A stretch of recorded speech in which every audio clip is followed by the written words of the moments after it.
Ano ba itong nangyayari sa kampo ni Duterte o ni dating Pangulong Duterte? Alam niyo kung bakit kaya ako na itatanong ito, di ba?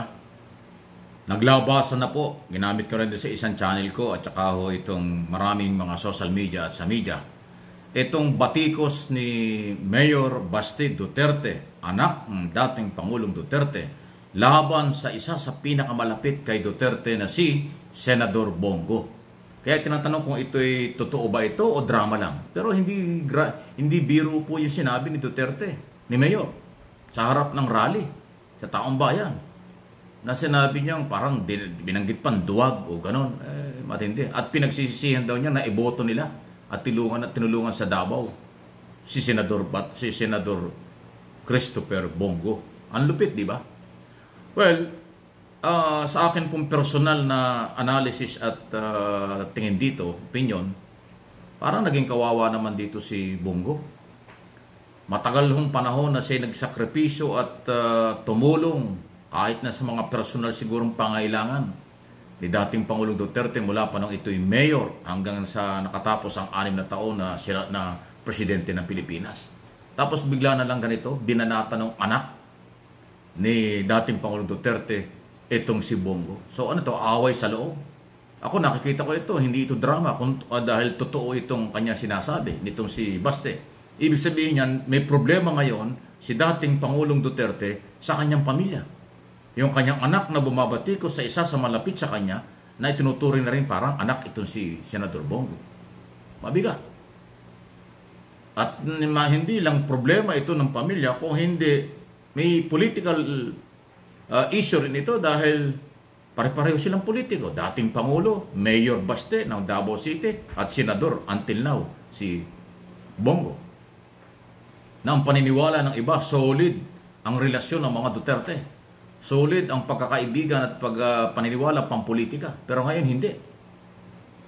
Ano kaya ang nakita ni Baste, Mayor Duterte? Yung si Senador Bongo ay hindi masyadong nagsasalita tungkol sa warrant of arrest laban kay Kibuloy at yung operation ng PNP sa compound ni Kibuloy, or yung minsan ay nakakaroon ng pagkakataong magkita yung mga senador kasama si Senador Bongo at si Pangulong Marcos, o yung pagsuporta ni Senador Bongo kay Chis Escudero na naging Senate President. Maraming anggulo.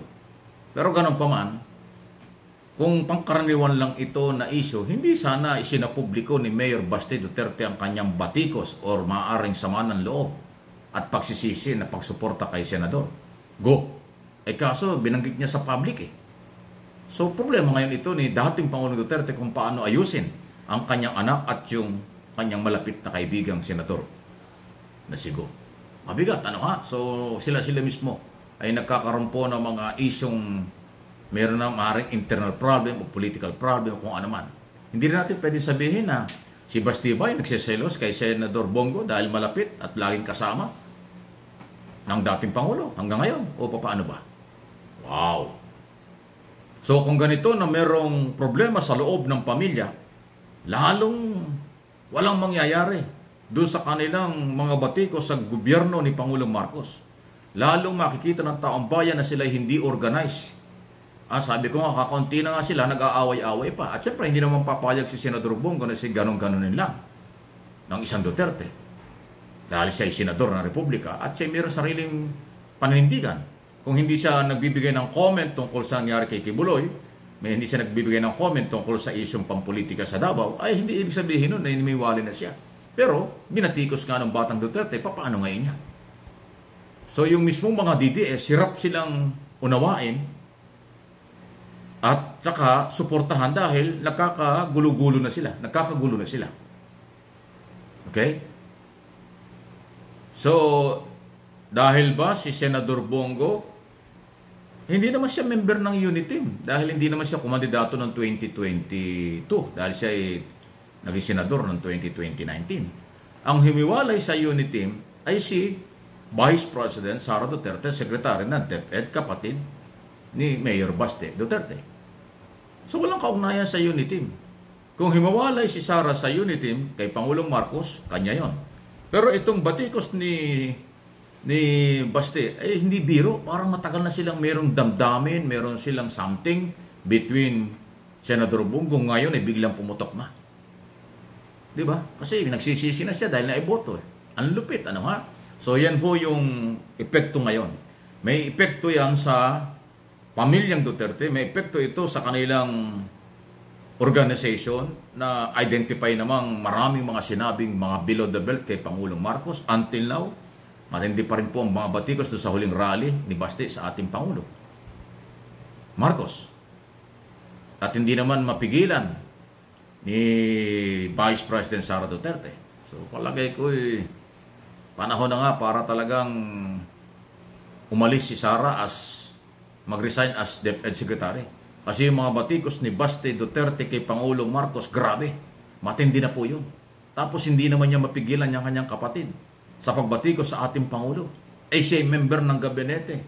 Siya ay membro ng pamilyang gabinete. Napakataas ng posisyon, Secretary, Department of Education. So, yan po yun.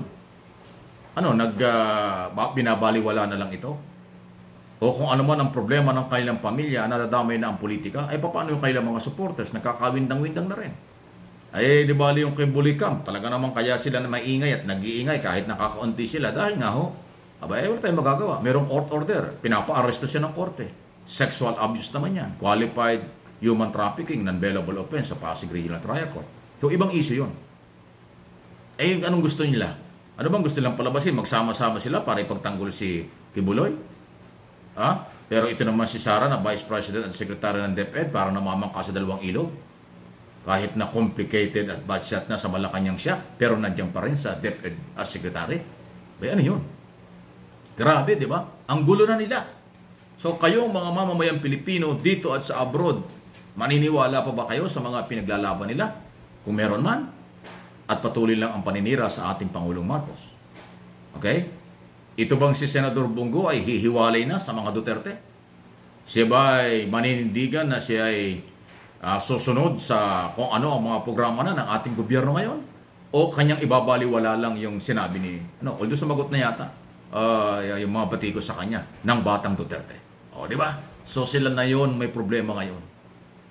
Tulad ng sinabi ko doon sa live sa Mike Abe Opinions, ang panawagan ni former President Duterte, walang isyong pagpapabagsak laban sa ating Pangulong Marcos ngayon doon sa kailang rally. Hindi naman nangyari.